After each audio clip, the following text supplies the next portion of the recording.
Ava Newman sits tense on a flight to Devonport after a catastrophic military disaster off Tasmania's coast. Hearing about countless victims being brain dead fills her with dread, especially since she came to find her missing husband, Mitch. An old woman is sitting next to her on the plane. She says that her son was there as well, but she has full faith that he is okay. Stepping off into the chaos, she joins the volunteer registration queue, guided by stern military officers.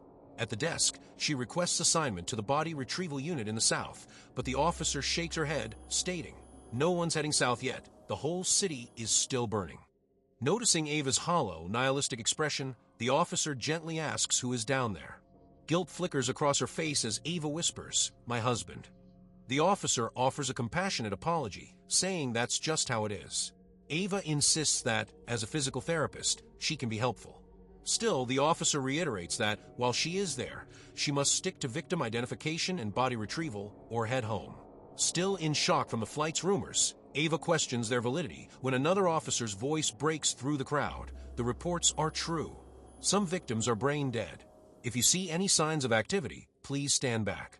The military will take care of it. Paralyzed by anxiety, Ava boards a bus with her unit. One of her teammates, fearing the military officer on board, questions how many of the undead will come back. 0, the officer replies. Arriving at the location where the unit has to work, Ava and her teammate move to a house that had once been home to a beautiful family, but is now as abandoned as the rest of the island. She finds a body in the backyard. With the help of her teammate, she carries the body to where all the other bodies are being identified. The teammate who had been with her seems disturbed, and so she leaves Ava there. Ava is sitting on the sidewalk. A teammate runs out of a house, vomiting. Klay stepped out from the shadows. Ava steps in to assist him. She asks if he can smell anything bad or not. He was not wearing a mask like everyone else was. Ava found him slightly weird. She suddenly notices the woman she was sitting with on the plane. The woman has found her son's body and is crying uncontrollably. The two of them join forces. They get into a garage where Ava encounters an undead person. The man looks frightening, but to her he seems scared, but she follows her instructions and notifies her partner. Klay signals to the military, and they arrive as Ava moves away from the garage. As she walked away, she could not help but wonder if she had made the right decision when she suddenly hears gunshots in the background. She recalls how, after marriage, she tried to have a baby multiple times but couldn't get pregnant. Ava sits in her dark room. The air smells of old paper as she studies a detailed map of Tasmania. Suddenly, she hears strange sounds coming from downstairs. Curious, she puts down the map and decides to check what is happening. She moves downstairs. The noises have faded by now. As she desperately darts through the dimly lit corridor, her heart races with fear. Just as she thinks she's found a way out, a stern officer emerges from the shadows. She swiftly reaches out, ensuring Ava's escape is thwarted. She asks Ava to go blow off some steam with the others, and so Ava does. Ava sees Klay at the dim pub. Taking a deep breath, she walks over to him. She sits down across from him with a friendly smile, hoping to close the gap that has grown between them. Klay pours her a drink and asks what was special about Hobart. Ava explains that she is looking for her husband, who is at a work retreat in a coastal town called Woodbridge. Finally, she shares with Klay what has been on her mind all day since their visit to the garage. The man at the garage seemed as if he wasn't completely absent. Part of him felt present, lost, and scared. Klay cuts her off. She sighed quietly. Both of them then head to another house, but a zombie suddenly attacks them. Ava wakes from her nightmare and gets ready for another day.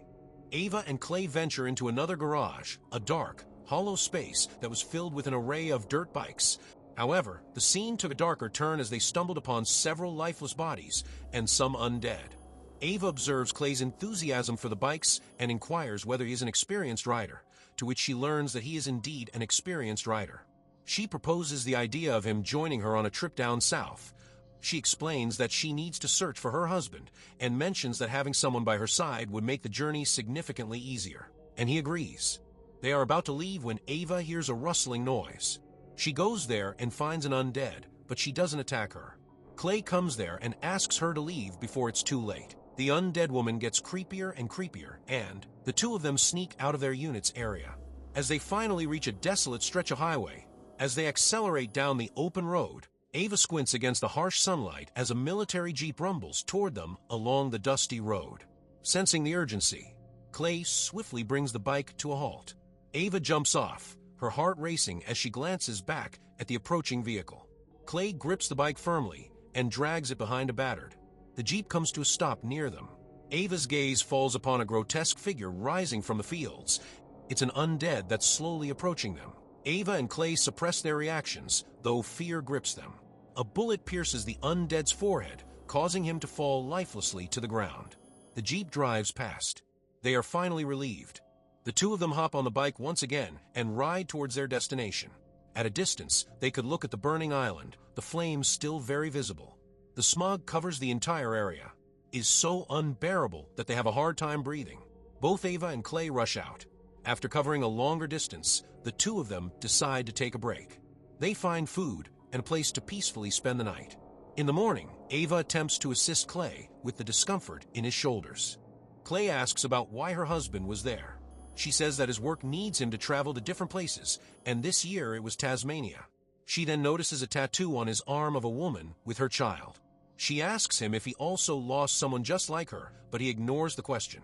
As the moon casts an eerie glow, an undead figure emerges, dragging his deformed foot behind him. His hollow eyes glint with a sinister hunger as he reaches for a nearby chair. In a desperate bid for survival, they scramble to grab anything within reach. But he keeps on approaching. Just as the tension reaches its peak, Officer Riley bursts through the door and shoots him. Riley asks the two of them what they are doing there. As the whole place is restricted, Ava says they are from the body retrieval. She is looking for her husband. He asks Klay what he is doing there, and he replies that he is taking her there. Riley asks where the place is, and Ava says it's Woodbridge. Klay states it was not easy, and they had to find their way around the smoke. It nearly cost them their lungs. Officer Riley takes Ava and Klay with him to record the statements. He asks Ava to wait while he interrogates Klay and locks her in a bathroom. While she waits, Ava reminisces about her husband. She remembered how they slowly started getting distant after not being able to have a kid. Hours later, Officer Riley returns and informs her that Klay has escaped. He offers to help Ava reach Woodbridge, but warns her that if she tries to run away, he cannot guarantee her safety. Ava agrees to his offer. They arrive at the Blue Bird Bed and Breakfast and decide to stay there for the night since it is already dark and they need food. Riley mentions that the place is run by an old farmer and his wife, and he recalls that it was stocked with canned goods when he was deployed here. Ava finds him somewhat questionable. Inside the establishment, she spots a picture frame containing a photo of Riley with a girl. Noticing her gaze, he informs her she's his wife. He mentions that they were expecting their first child in just a few weeks. With tears in his eyes, he continues by saying that she was down there visiting her parents in Queenstown.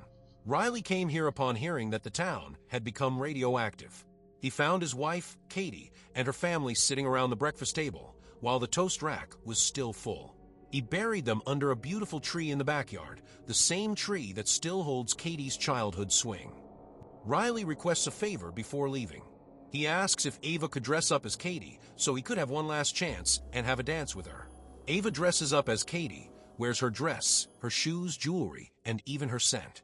She gets Katie's ring out, but she can't let go of her own wedding ring and puts it back. She then searches through the drawers and finds a pair of scissors. She hides it under her pillow. She then calls for him. Riley comes in and she says, "Just one dance." Riley puts on the headphones and approaches her. They begin dancing. He lets her listen to the song, and Ava imagines her husband in the meantime. Riley says he is sorry he couldn't protect them and lowers his head. Riley then notices she is not wearing the ring. He tells her to wear it, but Ava refuses. She doesn't want to. She says he wanted one dance, and they danced. He should take her to her husband now. Riley apologizes and requests that she wear it again, but she is not taking her ring off. Riley angrily approaches her with the ring. Realizing that he's not in his senses, Ava hits him and runs away. She finds another bedroom and locks herself in. Inside, she sees pregnant Katie in bed. Riley banging on the door tells her that the ones who come back are the ones with unfinished business. She will come back and be a great mom. Frightened, Ava escapes from the window and jumps off the roof. She finds Riley's Jeep, but she doesn't have the keys, so she sneaks back in the house to find them. Riley, who is walking downstairs, spots her and runs after her. Ava again runs away swiftly. She locks herself in the garage, but there are undead bodies tied up there. They look creepy and frightening. She notices that he has captured them and keeping a track of their transformation. Understanding that she has no chance of escaping safely, Ava walks towards Riley. She takes off her own ring and acts as if she is really Katie, just as Riley desired.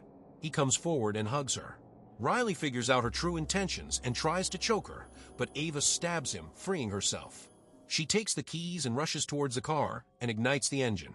She spots Katie standing there, looking straight at her, a hand resting on her pregnant belly. Ava reverses the car and drives away.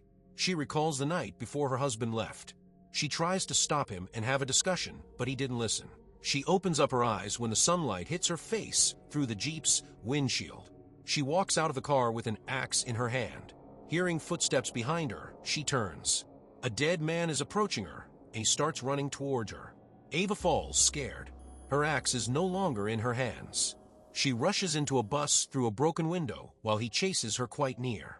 When Ava finds no escape, she picks up a piece of broken iron and smashes it on his head. He dies. Breathing, Ava leaves. She finds an RV and decides to spend the night in it. While sleeping, she hears some sort of noise and she gets up to check it out. She finds an undead old man digging up a grave for his dead wife. He looks tired, harmless. So she helps him after laying down his wife. He sits near the grave on his knees and looks at Ava as if asking for a favor. He asks her to end his life, and with a heavy heart, she does. He falls in beside his love. Ava reaches the resort Mitch was staying at.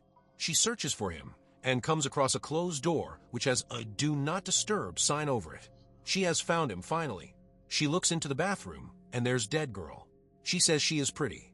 She asks him every question she had kept to herself all these days. But there is certainly no answer. Ava cries. A distant voice comes calling her name. She thinks it is Mitch, but Klay walks in. Ava is relieved to see him. She had a friend in this chaos after all. She tells him how she and Mitch had fought before he came here. They couldn't get pregnant, so she wanted to opt for IVF, but Mitch didn't agree. Things got worse, and she ended up cheating on him. She thought she could fix things by talking to him. That didn't happen, but somehow she did feel better. She lets him know.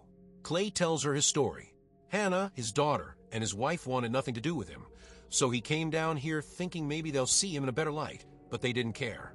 They go swimming in the resort's pool, and Ava comes across another undead man who attacks her. She stabs him mercilessly. The next morning, Ava wakes up and places her ring in Mitch's room. She packs up his body and takes it with her. Klay is feeling nauseous and throws up on his body. Klay and Ava leave to go back to their unit. Katie stands in front of their car. Ava immediately gets out of the car while Klay tries to stop her. Katie turns her back towards them, blood all over her dress. Her belly isn't visible anymore. Ava realizes she has given birth. She hears a baby crying at a distance and runs toward the voice. Ava finds him and picks him up. She coddles the baby as he stops crying. He is beautiful, and so is his smile. You were watching the recap of the 2025 movie, We Bury the Dead. For more latest movie recaps, stay subscribed to the channel, and if you have liked this video, you may also enjoy this.